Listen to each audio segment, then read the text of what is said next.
Welcome to the Talks About Movie Show with me, Gregory Symington.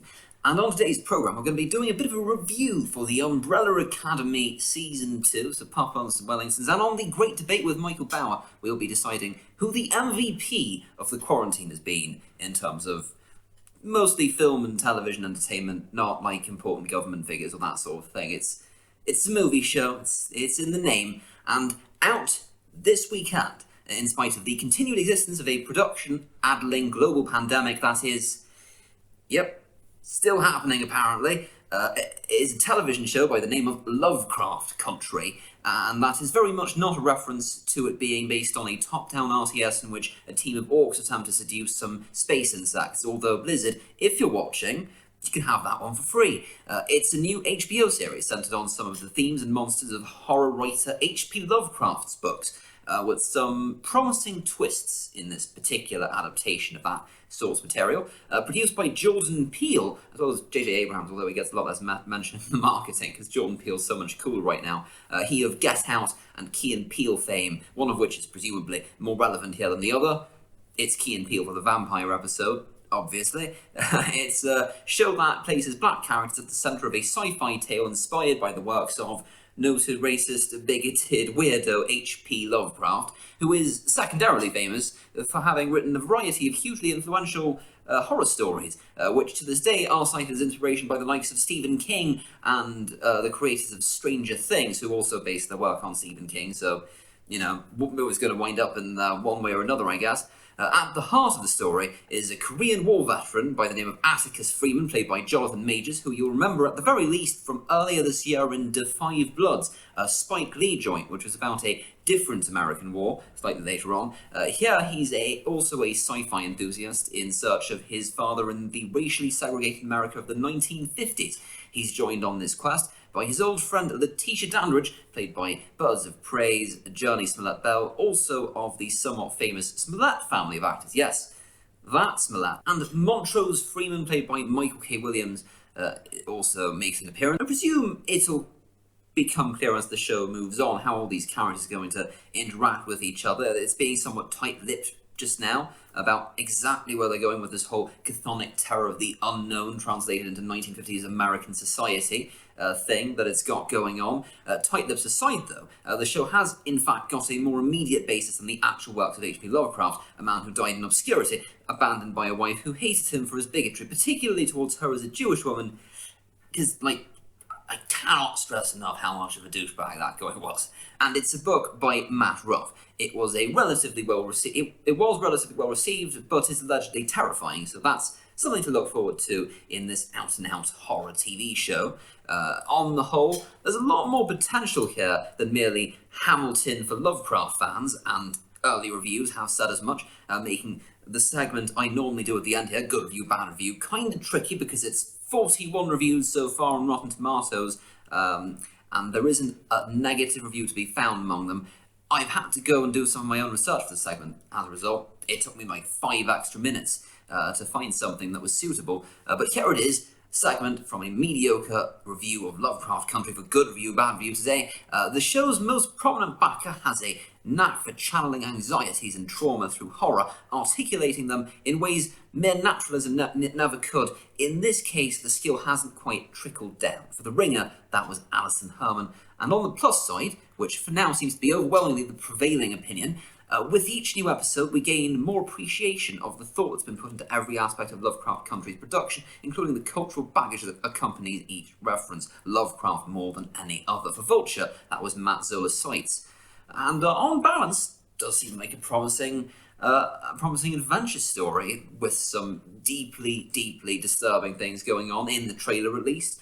Definitely, probably worth checking out once it's all out. I'm not sure if I'm going to watch it weekly, to be honest, but there'll probably be a review of it once it's all out and done. And now it is time for the movie show's news. So,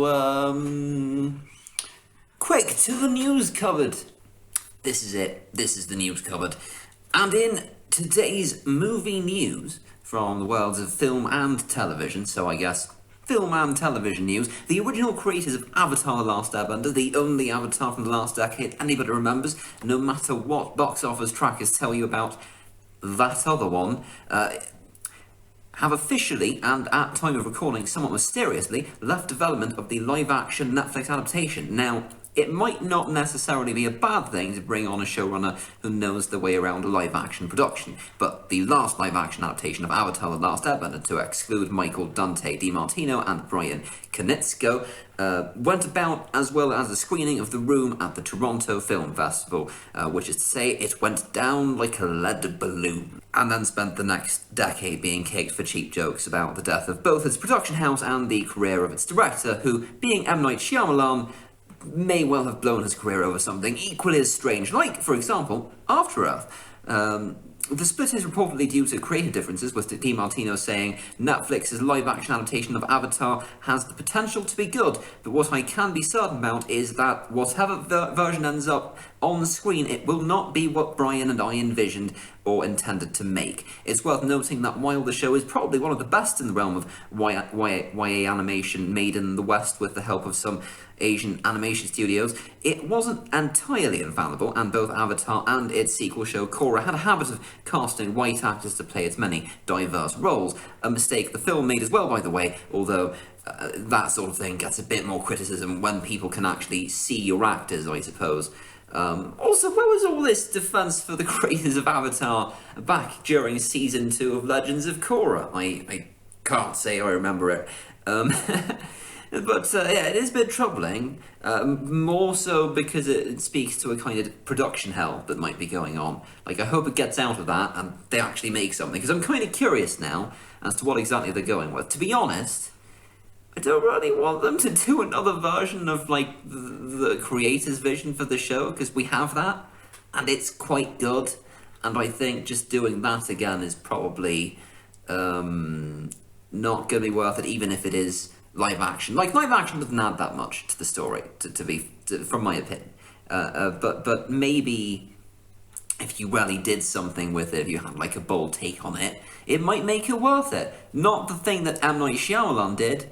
I'm not describing that as a bold take. But if you did something that was like the opposite of that, and a little bit different from the source material, then it might be worth checking out. Not to defend anybody involved here. Everyone involved here is really rich and will be fine, especially Netflix. In the world of alternative film release strategy, though, Disney's latest concoction is to sell Mulan to you in a video-on-demand fashion, provided you are already subscribed to their streaming service, in effect making the price of admission to the latest live-action remake the $7 Disney Plus fee plus the $30 fee for the VOD of Mulan, which many have described as a completely bonkers business strategy that won't work. Indeed, I may have implied similar sentiments on my Nerd News show, but to be fair to Disney, the multi-billion-dollar Hollywood behemoth that technically owns somewhere in the vicinity of 70% of annual box office revenue and actually makes even more money off of the multi-continental network of theme parks, some of which they are currently attempting to operate during a global pandemic, they do have many other blockbuster films to release, so this may simply be a case of them throwing one to the wolves to see what happens. On the plus side, there's no way, scientifically speaking, that this Disney Plus release could possibly be as disappointing as Artemis Fowl. That one still kind of hurts, if I'm being honest. And in slightly less important news about Disney, the company that has already accidentally bought the rights to Your Life Story while monopolising Hollywood, the 20th Century Fox TV studios that now fall somewhere in Disney's org chart have been renamed to 20th Television. That's going to be a pretty difficult one to explain to the next generation of kids in like 20 years' time. It'll be like trying to navigate someone through one of those neighbourhoods where the numbers are all out of order. What do you mean that's not a relatable reference? Surely everyone's at some point had to stop somebody and explain that number 20 Arboretum is in fact directly adjacent number 3 Arboretum due to a long-forgotten clerical error. And this will be relevant for the next generation of humans, by the way, because the new, slightly off-putting 20th Television logo will be on episodes of The Simpsons and Family Guy, a pair of shows that will continue to run until at least the year 3000 or the heat death of the universe, whichever comes first. And now, it is time for our review. So, to the review chair. Oh, look at that. It's the review seat. Must be time for the review this week of The Umbrella Academy Season 2. The world is over, their family is separated once more, and it is the year 1963, setting the stage for a Season 2 that absolutely doubles down on the insanity of the debut season of The Umbrella Academy, based on the Dark Horse comic by one-time My Chemical Romance frontman Gerard Way and artist Gabriel Barr. The opening segment of Netflix's superhero romp about the lives of an off-brand X-Men family post-Big Beatles breakup and the death of their much maligned and enigmatic father is a declaration of intent from the team that, thanks to a form of economics that continues to elude the understanding of film journalists and to some extent economists, budget is no object for the show, and it only escalates from there. The show's approach to time travel is very much in line with the Legends of Tomorrow rationale that, so long as you're going to do time travel, which is a narrative insanity on an order of magnitude with the framing devices of Wes Anderson films, you may as well go as insane as possible, just in case anyone tries to nitpick you for the stuff your characters didn't do later on. It's ultimately Doctor Who levels of preposterous, but there are those among us who will defend the conceits and contrivances of that particular show until our dying days, which will assuredly be before the BBC actually cancels its flagship space opera, so that's not necessarily a bad thing. The bombastic time travel isn't the only similarity here, actually. Another lies with the focus on outlandish and infinitely watchable characters, only to a much greater degree than anything that happens outside of the fabled David Tennant era. The actors all continue to knock it out of the park, but Ellen Page's opportunity to take Vanya in a direction that's a little bolder than season 1, thanks to the whole ability to blow up the moon thing, is much appreciated, although it has to be said, if you thought the show was playing with somewhat over-the-top concepts near the end of the first season, there is no interest here in bringing the narrative back down to earth. There are also some fun newcomers this season, such as Leela Pitts, played here by Ritu Arya, Robert Sheehan's Cloud. Can't just list everyone in the ensemble here, but they're all good, trust me. Emmy Raver Lampman as the Allison. There we go, one more list. That's the last one. She brings her A game, as she did last time, this time around. The show doesn't entirely lack grounding, though. The 60s were famous for being a generally bad time for some people more than others, and the show doesn't shy away from that. And by setting the show before 1964, the show is hanging out in the absolute worst part of the 60s,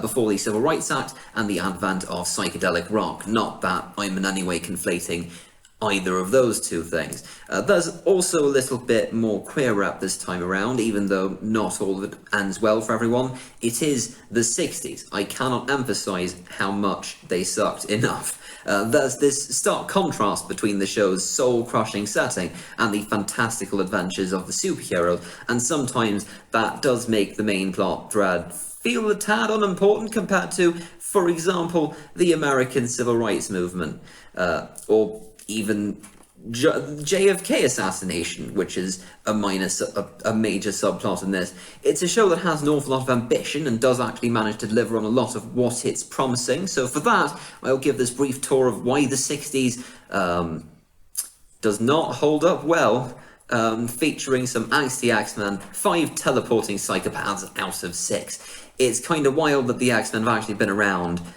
that long as well. Just looking back at this, the fact that the X-Men was actually started here.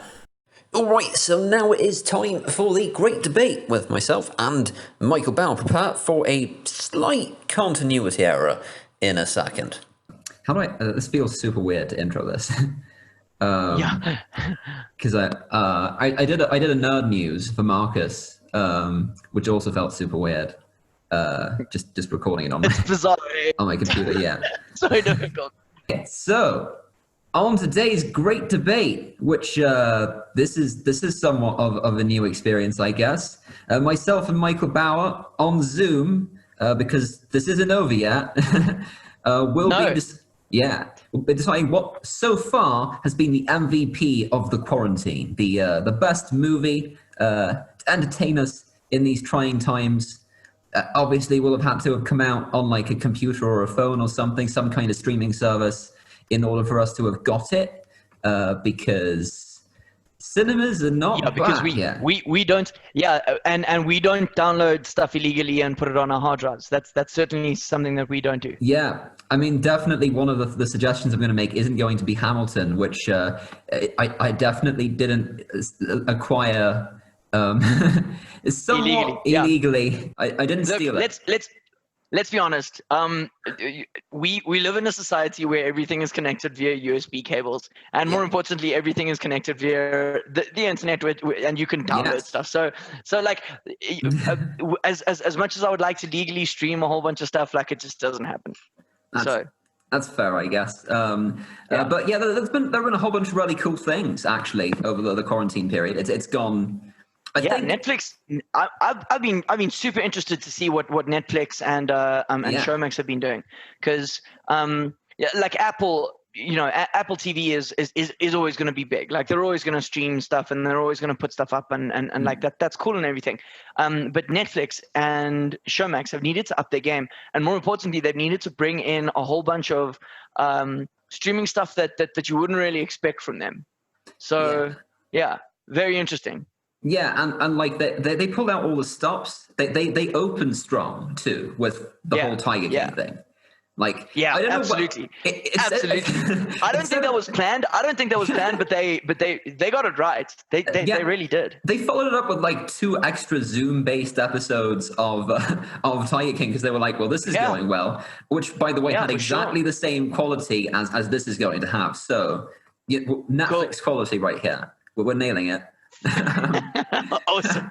Yeah. If only the content was the same. Yeah. If only the content was the same quality. If only I had a tiger. I can't arrange one of the. I have a zebra actually. There are some zebra over there, maybe if we're lucky, but no tigers. Right. It says a lot about where we were as a species. I think what happened like in March that Tiger King took off. Like it was just like I agree. A bit of a vibe check. I always thought that Netflix was like the classier of services. In the sense that, like, you're paying for it, so you're not gonna get the guy from like Brackpan who drinks brandy and coke and doesn't wear shoes to work, kind of thing. You know what I mean? But apparently, yeah. I mean that was quite it was quite something. It was like watching a show in which every single human being was on the show to somehow get back at somebody else on the show. Like, absolutely. Like, everyone seemed to I will be 100% honest with you. I have not seen one episode of Tiger King. I have not even watched like 5 minutes of it. It feels poisonous but fun at the same time. I got through the episodes they released initially. I didn't have enough stamina to go through like the Zoom call after the show kind of episodes afterwards. Yeah. Look, I will one day get around to it, but I feel as though I'm gonna get around to it when I'm rather drunk or under the influence of marijuana. Or the next time this happens, because this could happen again. I don't want to remind anybody of that, actually. Let's not think about that. Neither of us are going with Tiger King, clearly, for the MVP, though. So what are you going with, Mike? So I've actually, so a lot of people that I know have gotten into The Sopranos. You and I have spoken about The Sopranos often on this on the Great Debate. It was the big thing before The Wire and before Game of Thrones. It was the big thing. Yeah. HBO, it was sort of their Hail Mary to sort of save their international appeal. So The Sopranos is certainly up there. But I haven't actually been binging the Sopranos, although I finished it a couple of years ago, so I'm due for another rerun. But I would say that that's definitely an honorable mention, because the thing about such a slow burn, like if you have like 9 hours on a Saturday to kill, you can watch like a couple of episodes and it'll keep you going, kind of thing. I would say if I had to choose one, it would be The Sopranos. It's definitely an honorable mention. But I've actually gone with Billions, which you can stream on Showmax. The reason why I've gone with Billions is because they have got new stuff that has come out recently. And they've done this massive campaign, and you choose sides, and it's like they've really put in a whole bunch of effort. Yeah. The season that I'm on at the moment is very good. The new stuff isn't as good as I would expect it to be. But that being said, though, like, it's the fact that there's new stuff coming out, I've gone with Billions. Yeah. Anyone who had stuff in the works leading up to this quarantine is like rolling in it right now because they've got content to unleash on the world. However, dude, and there are so many series let's be honest. There are so many series that have recorded stuff and Yeah. they're sitting with it, and now it's edited, and now it's good to go. Like you look at, and more importantly, some of the movies that have come out recently as well. Like they were recorded in 2018, and because of the post production, and so they're gonna really do well. I mean, let's not even bring up the talk of the X-Force movie or whatever, like the new X-Men movie they have, that they've had like in the can for the past like 4 years. Like 4 years, and they're just like they've had to push I think if you look at the like 3 years MCU though, back. Yeah. They're sitting on a lot of stuff, though, but they're in like time. they're like in a way trickier position, even though they could now, because what they've done with Mulan is they've put it on Disney. They're gonna put it on Disney Plus, and then you pay them an Disney extra Plus, $30 on top of the Disney Plus subscription, which is I think $7. You pay $37, you can watch Mulan. So I was actually doing. Let's just work this out quickly. I was actually doing this morning because I was wishlist shopping for music festivals overseas. Oh, okay. Okay, so $37, right? Yeah, $37. Okay, times 18, so 666 Rand to watch a movie is what it's going to cost you. Yep. I mean, in fairness, I don't really feel like being fair. Actually, I don't feel like being fair at all to like a giant monopolistic corporation, but like a movie ticket to an IMAX is going to cost you like 200 Rand, right? And like that's for you. Whereas this, it's for everyone in your house. So if there are 7 people in your house and they all really want to watch Mulan, and you have a massive IMAX screen in the lounge, then it makes sense. Like otherwise, it makes a lot less sense. I think that the people who are likely watching this great debate are not going to be streaming on an IMAX screen. In fact, I think that that's the size of the IMAX screen that they're going to be streaming on. Yeah. So $666 is a bit steep, in my opinion. Yeah, it is. But what have you chosen, though? What have you chosen? We're beating around the bush, though. What have you chosen? Well, Umbrella Academy just came out, and I thought that was great. Oh. Yeah. Yeah. I love that. Look, season 2 was magnificent. Season one I finished in a day. Okay, it was that good. Yeah, no, I did as well. Yeah, it came out and I started watching episode 1. And I was like, oh, this is really good, actually. I don't want to do anything else today except keep watching this. So, and it was a Friday. And so, like, I watched it all night. Yeah. That's what I did.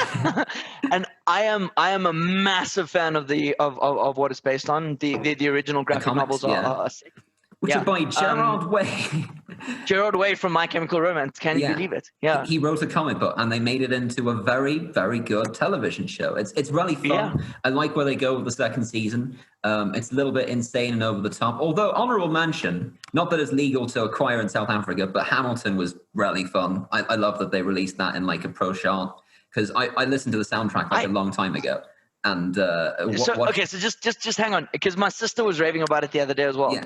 Is Hamilton the one? Hamilton is the one where they rap about the emancipation of slavery.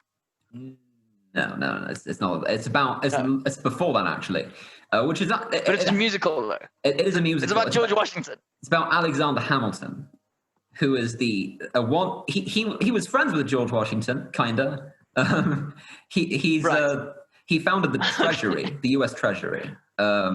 He also had a lot to do with the Electoral College, which is not as good. But like, it's sort of an interesting. Like, basically, what happened was Lin-Manuel Miranda read a biography by some historian called Ron Chernow about Hamilton. And he was like, "This would be really fun if it was rap battles." So he did that. He made that into a 2.5 hour. He made a 2.5 hour musical that was that, but rap battles, basically.